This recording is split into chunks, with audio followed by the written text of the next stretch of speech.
আজকের আমার চোখের সামনে একটা ভিডিও পড়লো। ভিডিওটা এরকম ছিল যে আহ, কোথায় জানি যুবদলের এক ছেলের, মানে যুবদলের একজন কর্মীর সন্তানকে মাদ্রাসা থেকে বের করে দিচ্ছে শিক্ষক দেরি করে আসার কারণে। তো সেই শিক্ষককে ছাত্রদের সামনে যুবদলের কিছু ছেলেবেলে গিয়ে এমনভাবে মেরেছে, এটা মানে দেখে অবাক। মানে যেই কাজটা আওয়ামী লীগও করে নাই, সেই কাজটাই ওরাই করতেছে। তার মানে আওয়ামী লীগের থেকেও বর্তমানে জঘন্য হয়ে গেছে এরা।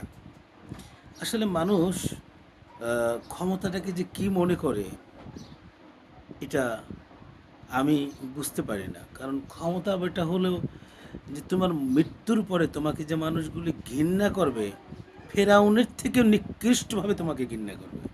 কারণ ফেরাউনের আচরণগুলির কথা শুনছে, কিন্তু এই বর্তমান নব্য ফেরাউনদেরকে তো মানুষ দেখছে। কথা বোঝো নাই?